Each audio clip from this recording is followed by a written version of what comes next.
나눔가족 여러분 반갑습니다. 오늘 말씀은 다윗이 군대와 행정 조직을 정비하는 내용입니다. 다윗은 국가의 안전과 공의로운 운영을 위해서 군대 조직과 행정 관리의 체계를 세웁니다.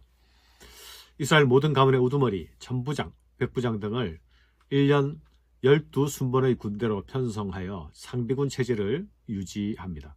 또한 각 지파에 대한 관할 업무를 맡을 행정장관들을 뽑아 세웁니다. 그 외 왕의 관리, 재정관리들을 고용했고 왕을 보좌하는 참모들을 두었습니다. 성전 예배 조직에 이어서 군대의 행정조직을 편성함으로 견고한 왕조의 기틀을 만들어가고 있는 것입니다. 27장에서 나타나는 군사와 행정조직은 앞에서 나타났던 성전 준비를 위한 제사장이나 레위인 조직과 아무런 상관이 없는 것이 아닙니다.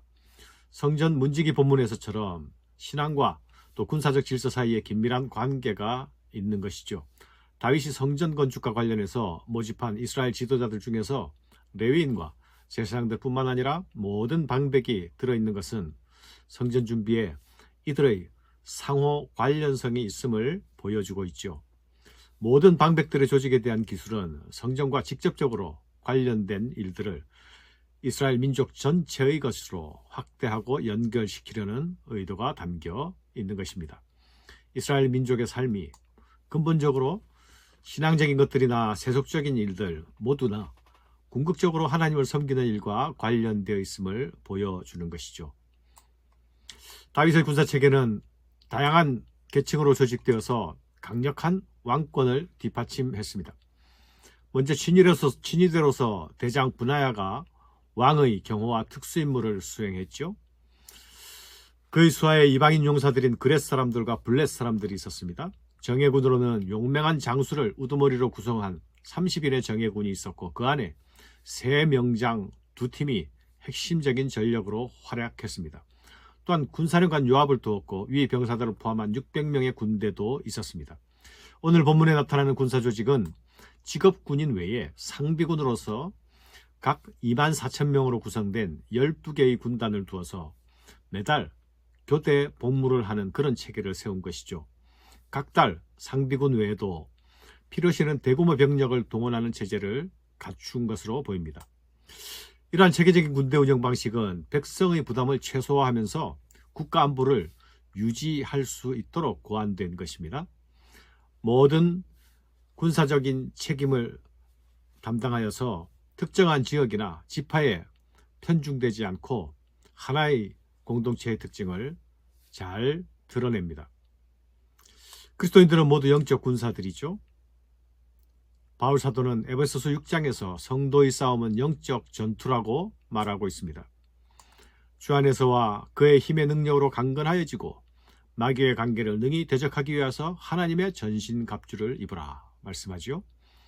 영적 전쟁을 담당해야 할 그리스도인들은 자신에게 주어진 역할을 충실하게 수행해야 합니다. 우리가 영적 전투를 위한 전신갑주를 입는 것은 나 혼자 서기 위함이 아닙니다. 함께 대응을 이루어서 영적 전쟁을 수행할 하나님의 군대로서 함께 서기 위한 것임을 기억해야 합니다. 이스라엘 각 지파를 담당하는 지도자들이 16에서 24절까지 언급되고 있습니다. 이들은 행정을 관리할 뿐만 아니라 각 지파를 대표하는 중요한 지도자로서 역할을 수행합니다. 아론 자손이 언급되고 므낫세 지파가 동쪽과 서쪽으로 나누어서 기록되어 있습니다. 현실적인 국가 운영을 고려한 것이죠. 이어서 다윗의 인구조사가 미완료된 사실을 언급합니다. 하나님의 약속을 신뢰하지 않고 인간적인 계산과 전략에 의존하려 했던 다윗의 교만을 다시 드러내는 것이죠. 오늘날 신앙 공동체도 효과적인 운영과 조직적인 체계와 올바른 지도력이 필요합니다. 그러나 인간적인 계산보다 하나님을 의지하고 그 뜻을 중요하게 여기는 방식에 대하여서 열려 있어야 할 것입니다. 그런 가운데 각자의 역할을 잘 감당할 수 있도록 체계를 세워야 할 것입니다. 25절 이하에서는 다윗 왕국의 경제 체계와 재정 관리 방식이 소개되고 있습니다. 다윗 왕국은 군사적인 정복을 통한 수익이 아니라 다양한 농업과 목축 활동을 통해서 국가 운영에 필요한 자원을 확보했습니다. 이는 국가가 장기적으로 안정적인 경제 구조를 유지하는 데 필수적인 것이죠. 또한 왕실 소유의 농지와 가축과 국고를 효율적으로 관리하여서 조세 부담을 줄였습니다. 다윗은 왕의 재산 관리에 필요한 각 부분에 명확한 책임자를 지정합니다. 국가 운영에 있어서 투명성과 책임성이 중요함을 보여주고 있습니다. 여기서 눈에 띄는 점은 자국인과 타국인을 가리지 않고 능력과 특성에 따라서 폭넓게 인재를 등용합니다. 그리고 그들에게 왕실 국고와 재정 관리를 맡긴다는 점입니다. 이를 통해서 하나님이 기대하시는 공평과 정의가 조세와 인사 정책 속에서도 나타나고 있었음을 보여주고 있습니다.